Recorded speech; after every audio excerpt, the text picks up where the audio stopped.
नमस्कार, स्वागत है आपका एमएस टीवी में। मैं हूं अपूर्वा झा और आप देख रहे हैं हमारा प्रोग्राम रूबरू। जी हाँ, जैसा कि आप जानते हैं, हमारे इस प्रोग्राम में हम हर एपिसोड में एक ऐसे व्यक्तित्व को बुलाते हैं जो अपनी फील्ड में बेहतरीन काम कर रहे हैं। आज इसी सिलसिले में हमारे साथ मौजूद हैं गीतांजलि जादव। वो एक एजुकेटर रह चुकी हैं, अभी वो एक कवयित्री हैं और साथ में मुफ्त शिक्षा देती हैं स्टूडेंट्स को, अंडर प्रिविलेज्ड जो भी बच्चे होते हैं उन्हें। ये बहुत ही बेहतरीन और खूबसूरत बात है। मैम, बहुत बहुत स्वागत है आपका हमारे स्टूडियो धन्यवाद में। आपका जी। कैसे हैं मैम आप? बढ़िया, अच्छे हैं। तो आप एक एजुकेटर रह चुकी हैं, जी, जी, जी, आप शिक्षिका थीं, जी, साथ में आप कवयित्री हैं जी, और अभी आप सोशल वर्क में हैं। जी। तो कैसा रहा ये सफर? सफ़र तो अच्छा रहा, शुरुआत में थोड़ी परेशानियाँ आती हैं जी, क्योंकि बच्चे जब होते हैं तो शादी के बाद, क्योंकि मेरी शादी बहुत जल्दी हो गई थी, तो बच्चे फिर हुए तो मुझे थोड़ा-सा गैप बहुत लंबा मिल गया। जी। मैंने पढ़ाई भी अपनी शादी के बाद ही पूरी की थी। अरे वाह! जी, बीए करना जी, या बीएड वग़ैरह वो सब जी, मैंने बाद में ही किया। और अच्छा रहा, मतलब थोड़े टाइम के लिए अपने को छोड़ना पड़ा, लेकिन फिर मेरे हस्बैंड और मेरे बच्चों ने मुझसे बोला कि जो आपके अंदर एक ऊर्जा है, जो आपके अंदर एक अच्छाई है, उसको आप ऊपर लाइए, बिल्कुल। उसको दबाइए मत। तो मैं थोड़ा-सा झिझकती थी क्योंकि इतने टाइम के बाद में करना ये सब चीज़ें बहुत मुश्किल होता है। धीरे-धीरे सामने कैमरे के सामने जाना या बोलना बड़ा जी, अजीब-सा लगता था, लेकिन धीरे-धीरे मेरे को ये फिर आदत पड़ी जी, और धीरे-धीरे मैं करके इस चीज़ को खुले इसमें मेरे परिवार का बहुत बड़ा योगदान है, क्योंकि मेरी 3 बेटियाँ हैं, तीनों बेटियों ने और मेरे हस्बैंड ने हमेशा सपोर्ट किया है, हर तरीके से, तन से, मन से, धन से, हर तरीके से मुझे सपोर्ट किया है आगे बहुत बढ़ने बढ़िया, में। बहुत जी। बढ़िया। तो आप कवयित्री भी हैं, जी हाँ। तो इसकी प्रेरणा आपको कहाँ से मिली? बचपन से लिखती थी, लेकिन आपको तो पता ही है पहले ज़माने में ये होता था कि मतलब ये चीज़ों में क्या रखा है, घर का काम जी, करो। तो और हम राजपूत हैं, जी, तो राजपूत में तो आपको पता ही है थोड़ा-सा बंधन होता है। तो ये होता था कि इससे क्या होगा, घर के काम सीखो और ये काम करो, इसको सीखो, इस काम से पढ़ाई पे ध्यान दो। लेकिन मैं कहीं न कहीं धीरे-धीरे लिखती थी, फिर मेरा डायरी लिखने की आदत जी, पड़ गई। जी, तो मैं अपनी डायरी लिखती थी, जैसे डेली का जो भी मेरा रूटीन होता था, डेली की एक-एक बात मैं लिखती थी। जी, उनसे ही पता नहीं कहाँ से मेरे से मतलब शब्द आने लगे, शब्दों से फिर कविता बनने लगी। जी। तो उसको मैं लिखती रही और धीरे-धीरे मैंने उसको फिर आगे बढ़ा दिया। बहुत-बहुत खूबसूरत। आप 2004 से निःशुल्क शिक्षा दे रही हैं, जी, हिंदी शिक्षा। जी, जी, जी। तो इसकी प्रेरणा आपको कहाँ से मिली? इसकी प्रेरणा के लिए मैं अपने हस्बैंड को बोलना चाहूँगी, क्योंकि वो शुरू से ही बहुत ज़्यादा सबके लिए करते हैं। जी, मतलब वो पैसों से और हर तरीके से वो तैयार रहते हैं। तो उनका ये कहना था कि पैसे लेके तो हर कोई कर देगा। जी, अच्छी बात ये है कि आप जो हैं, किसी ऐसे इंसान को शिक्षा दीजिए जिसको ज़रूरत है। बिल्कुल, ज़रूरत सबको है, बिल्कुल, लेकिन पैसे वाला कहीं से भी ले सकता है। बिल्कुल। लेकिन जिनके पास पैसे नहीं हैं, सुविधाएँ नहीं हैं, ऑप्शंस नहीं है। ऑप्शंस नहीं हैं, उनके लिए मुश्किल है, क्योंकि गरीब बच्चों को, लड़कियों को ख़ास तौर हुँ, से हुँ। पढ़ाने के लिए सबसे बड़ी जो परेशानी आती है, वो जी, ये आती है पैसे की। जी, कि हमारे पास इतना पैसा नहीं है, उनको घर के काम करवा लेते हैं। तो मेरा ये था कि मैं जो हूँ लड़कियों को आगे बढ़ाने में, क्योंकि लड़कियाँ अगर पढ़ती, कहते हैं ना कि घर की एक लड़की पढ़ जाए तो 10 परिवार पढ़ते हैं। बिल्कुल। तो इसलिए मेरा ये रहा और मेरे हस्बैंड ने इसमें मुझे बहुत सपोर्ट किया। तो उन्होंने हमेशा मुझसे कहा कि तुम जो हो गरीब बच्चों को पढ़ाओ जो पैसे नहीं देते हैं, पैसे मत लेना और उनको पढ़ाओ तुम। बहुत खूबसूरत बात है ये। आजकल के डिजिटल युग में आपको क्या लगता है जो हिंदी भाषा है वो कहाँ जा रही आजकल के डिजिटल युग में हिंदी भाषा को बहुत ही निम्न स्तर से देखा जा रहा है। है? जी, जैसे कि हमारे ख़ास तौर से हमारे धर्म में, जी, क्योंकि बच्चों को इंग्लिश बोलना बहुत ज़रूरी है। सही है, लैंग्वेज हम जितनी जानें उतनी ही अच्छी बात है। बिल्कुल। लेकिन एक जो अपनी जड़ है, जी, उसको हमें कभी नहीं भूलना चाहिए। जी, बिल्कुल। और जैसे हम हिंदी में बात करते हैं तो लोगों की जो एक निगाह होती है ना, वो हमारे ऊपर ऐसे आती है कि जैसे हमने क्या पाप कर दिया। जी, मैं अपनी बच्चों के पीटीएम में जाती थी तो मैं तो हमेशा हिंदी में बात करती हूँ। जी, तो जो और पेरेंट्स आते थे तो वो ऐसे निगाह से देखते थे जैसे मैं जाने कितने निम्न स्तर की अनपढ़ हूँ, मुझे कुछ आता नहीं। तो लेकिन मुझे कभी इस चीज़ का कोई वो नहीं रहा। मेरे हमेशा ये रहा कि भई मैं जो हूँ, मैं खुद में हूँ। बिल्कुल, और बिल्कुल, मुझे अपने को प्रेज़ेंट करना है। बिल्कुल। मुझे किसी सामने वाले को नहीं दिखाना है। और इस चीज़ में स्कूल की जो जितनी टीचर्स थीं, उन्होंने भी बहुत सहयोग दिया मुझे। तो इसलिए बिल्कुल। हिंदी के लिए मेरा सम्मान बहुत ज़्यादा डिजिटल युग में मैं चाहती हूँ कि बच्चों को पेरेंट्स को चाहिए कि बच्चों को हिंदी पे थोड़ा ध्यान देना शुरू करें। जैसे बिल्कुल। हमारी सरकार ने अब शुरू कर दिया, हिंदी को अनिवार्य कर दिया है जी, और इससे बहुत ज़्यादा असर पड़ेगा। देश की जो प्रगतिशीलता है और इस भाषा के ऊपर जो पकड़ है, वो बहुत अच्छी हो जाएगी। बिल्कुल, बहुत बहुत सही बात आपने कही कि भाषा तो सारे ही आने चाहिए, लेकिन आप अगर किसी एक भाषा को ऐसे जज कर रहे हो या निम्न स्तर पे देख रहे हो, तो ये चीज़ गलत है। जी, मैं बिल्कुल सहमत हूँ आपसे। आपकी कविताएँ जो होती हैं, जी, उनमें रिश्ते, नारी, परिवार, बुज़ुर्गों पे ज़्यादा फ़ोकस रहते हैं आप, जी। तो कैसे चुनती हैं आप टॉपिक्स? टॉपिक्स तो समाज से ही आता है। जी, आप जैसा समाज में आप दिन की दिनचर्या में आप देख लीजिए कुछ न कुछ ऐसा घटित होता है आपके आस-पास कि आपके मन में किसी न किसी तरीके के भाव आते हैं। जी, तो बस जो मन में भाव आते हैं उन्हें मैं शब्दों के रूप में उकेर देती हूँ। तो उसमें कोई ऐसा पर्टिकुलर नहीं होता है कि जी, मुझे इसी पर ही लिखना है। कभी-कभी रात के 2 बजे भी दिमाग में आया जी, कि अरे ये शब्द आ रहे हैं, तो मैं टाइम नहीं देखती, मैं लिख देती हूँ। उनको शब्दों जी, में उकेर के जी। और लिख दे मैं डेली कोट्स लिखती हूँ, डेली के सुप्रभात के कोट्स लिखती हूँ, जो भी मेरे शब्द मन में आते हैं उनसे संबंधित। बहुत, बहुत बढ़िया। बुजुर्गों की व्यथा जैसे विषय पर लिखने की जी। प्रेरणा आपको कहाँ से मिली? कहाँ से आइडिया आया? आज के टाइम में आप देख रहे हैं कि बच्चों के पास समय कम है और समय के साथ-साथ वो इस चीज़ को मतलब पीछे करते जा रहे हैं कि बुजुर्गों के लिए उनके जो अपने दायित्व तो सब जानते हैं। बिल्कुल। लेकिन माता-पिता के प्रति उनके क्या दायित्व हैं, क्या उनको करना चाहिए, किस तरीके से उनको रखना चाहिए, क्या मान-सम्मान करना चाहिए, वो बहुत ही निम्न स्तर का होता जा रहा है। जी, बुज़ुर्गों को एक बोझ समझने लगे हैं, जबकि ये नहीं सोचते कि आज उन बुज़ुर्गों की वजह से हम जिस जगह पर भी बैठे हैं, या मैं हूँ या आप हैं, हम आज अपने पेरेंट्स की वजह से बैठे हैं। बिल्कुल, उन्होंने हमें इस बिल्कुल। लायक बनाया है कि हम यहाँ बैठे हैं और जो हमारी मेन चीज़ है, उसी को अगर हम भूल जाएँ तो हम समाज में बेकार हैं बिल्कुल हाँ, भारत कहते में। हैं जड़ों को नहीं भूल जड़ों सकते। को नहीं भूलना चाहिए बिल्कुल। बिल्कुल भी। जी। और आप वृद्धाश्रम भी जाती हैं, जी हाँ, सेवा करते वृद्धाश्रम में हैं। तो जाती आपको क्या लगता है वृद्धाश्रम जैसे जगह पे जाना, उधर सेवा प्रदान करना, तो ये आपकी सोच पे और आपके लिखने के तरीके पे कैसे इम्पैक्ट करता है ये आपको? वृद्धाश्रम में मैंने काफ़ी चीज़ें देखी हैं और उसमें ऐसा नहीं है कि जितने भी लोग आते हैं वहाँ पर, वो केवल घर से परेशान होकर आते हैं, ऐसा नहीं है। काफ़ी लोगों से मैंने बात की, काफ़ी लोगों से मिली मैं, उनका ये कहना था कि बच्चे घर से चले जाते हैं, जी, हम घर में अकेले रह जाते हैं। तो हमारे पास क्योंकि पहले तो लड़कियाँ इतनी पढ़ी-लिखी नहीं होती थीं, जी, तो वो क्या पढ़ें, क्या लिखें और आपस में बातचीत करने के लिए उनके पास कोई नहीं होता। तो जी, उनका ये कहना है कि हम अपने बच्चों से खुद कहा है हमने कि हमको ऐसी जगह छोड़ो जहाँ हमारे साथ के लोग हों और हम अपने समय को अच्छे से उपयोग कर सकें और हम अपनी लाइफ़ को जितनी भी हमारी ज़िंदगी है, हम उसको अच्छे से और कुशलता से जी सकें।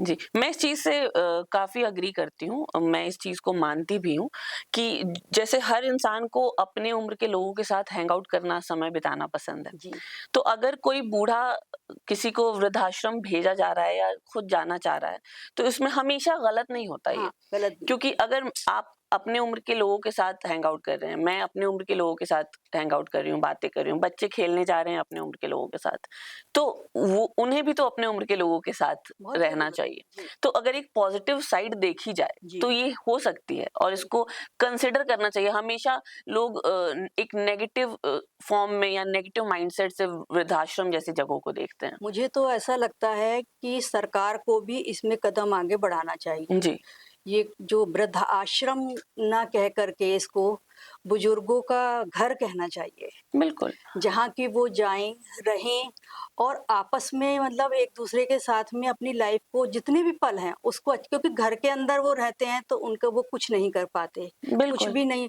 तो धीरे-धीरे उनकी बॉडी के साथ-साथ उनका जो दिमाग है ना, वो भी शिथिल होता जाता है। बिल्कुल। और आगे जाकर के वो अपनी लाइफ में कितना सैक्रिफाइस, कितनी परेशानियाँ झेलते हैं ना, ये मैं खुद देख रही हूँ अपनी सास के साथ में, हुँ, हुँ। क्योंकि वो बिल्कुल भी सोशल नहीं रहे। तो जो सोशल, जबकि जॉब की करती थी, प्रिंसिपल थी हैं वो, जी, लेकिन प्रिंसिपल रही हैं, लेकिन वो क्योंकि वो समाज से कट गईं जॉब के बाद। बिल्कुल। तो ये चीज़ें वृद्धों के ऊपर बहुत ही गलत इम्पैक्ट डालती है। तो मुझे लगता है सोसाइटी को भी ये सोचना चाहिए कि सोसाइटी को जज ना करे जज उन ना लोगों करे, को। और इस चीज़ को सरकार भी और लोग भी बुजुर्गों का घर करके उसको बनाएँ और उसमें सुविधाएँ वो ऐसी दें। अब जैसे मैं वृद्धाश्रम में जाते हैं हम, तो जी, केवल हम ये नहीं है कि हम अपना कुछ सुनाने या हम अपना करने जा रहे हैं। हम जाते हैं, उनकी बातें सुनते हैं, उनके भजन सुनते हैं, उनके गीत सुनते हैं, तो उनके अंदर की जो कला है वो जो निखर के आती है ना, तो उनके चेहरे पे जो एक खुशी होती है, जी, वो खुशी आप जब देखोगे तो आपको लगेगा ही नहीं कि कहीं से कहीं तक भी इनको कोई परेशानी या दुःख बिल्कुल। है। तो वो चीज़ को भी देखना चाहिए, हर चीज़ के 2 पहलू होते हैं। जी, तो आपने कई साहित्यिक संस्थाओं में नेतृत्व दिया है। जी। तो आपको उससे क्या सीखने मिलता है या क्या पॉजिटिव इम्पैक्ट आप डाल पा रही हैं अपनी साइड से? देखिए, साहित्यिक संस्थाओं में जाने के बाद में एक तो ये पता चलता है कि हम लिख रहे हैं, ऐसा नहीं है कि हम नहीं लिख रहे हैं। लेकिन हो सक वहाँ पर जाकर के आप अपने से बेहतर जी, लोगों से भी मिलते हैं। तो वो बेहतर लोग जो लिखने का उनकी तरीका है, जो उनकी सोच है, उसका असर हमारे ऊपर भी पड़ता है, तो हमारा कहीं न कहीं लिखने का तरीका और ज़्यादा निखर के आता है। क्योंकि जब आप किसी से भी मिलेंगे तो हर एक में एक क्वालिटी बना के इस बिल्कुल, भगवान भेजते हैं। बिल्कुल। तो हमें हमेशा इंसान की एक अच्छी क्वालिटी को हमेशा मानना चाहिए और उसको अपने अंदर लेना भी चाहिए। तो मुझे ये लगता है कि वहाँ जाने के बाद में मेरे जो लिखने का तरीका है या मेरी लिखने की जो सोच है, उस पर बहुत असर पड़ा है। बिल्कुल, और किन-किन चुनौतियों का सामना करना पड़ा आपको इनमें? चुनौतियों का तो इतना सामना करना पड़ता है कि देखिए, जाते हैं, कभी-कभी तो ऐसा होता है कि हमको पानी तक नहीं मिलता। हुँ, कि पीने के लिए पानी मिल जाए। हम ऐसे बैठते हैं कि मतलब बस हाँ, भई आए हैं, सुनाना है, उठ भी नहीं सकते। लेकिन बस एक चीज़ वहाँ जाकर के थोड़ा-सा बुरा भी लगता है कि कुछ लोग जो हैं, जो सुनाने वाले होते हैं ना, वो भी जी, अपनी बातों में व्यस्त रहते हैं। जी। तो उनका देखिए, जब आप किसी को सुनेंगे नहीं, तो आपको कौन सुनेगा? एग्ज़ैक्टली, एंड इस a good listener can be a good ब ओरेटर, या बस, तो वो चीज़ पे थोड़ा-सा लोगों को ध्यान देना चाहिए। अपना किया, चले गए। जी, अरे आप रुको, सुनो, सुनोगे तभी आपके अंदर निखार आएगा। बिल्कुल, तो बिल्कुल। सुनना बहुत ज़रूरी है, और इन्हीं सारी चुनौतियाँ मुझे बहुत मिली। मतलब जाते थे हम, रिक्शे से भी जा रहे हैं। पहले तो देखिए इतनी सुविधाएँ नहीं थी। जी, वही ऑटो से भी जाते थे। लेकिन अब ये है, अब उन्हीं उन्हीं सुविधाओं, उन्हीं असुविधाओं के साथ, उन्हीं चुनौतियों के साथ में हम आज ऐसे आगे बढ़ गए हैं कि आज हम यहाँ पर भी बैठे हैं। तो हर सफलता के पीछे आपको कुछ न कुछ चुनौती तो ज़रूर मिलती है। जी, बिल्कुल, बिल्कुल। और अच्छी ची मुझे लगता है चुनौतियाँ निखारती हैं, निखारती निखारने हैं, का काम इंसान को करती हैं। निखारती हैं। जी।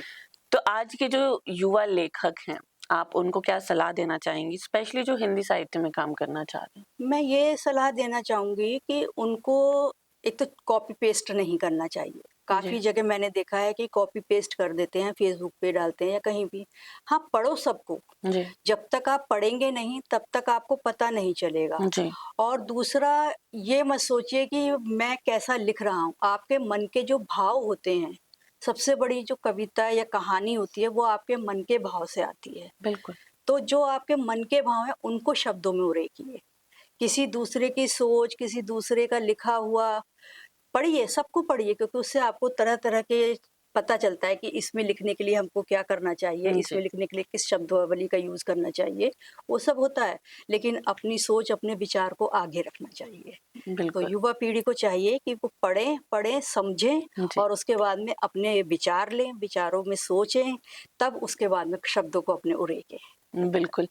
आपको रानी लक्ष्मीबाई सम्मान और महादेवी वर्मा सम्मान से नवाजा गया। जी, तो ये आपके लिए कितने मायने रखते हैं? बहुत मायने रखता है।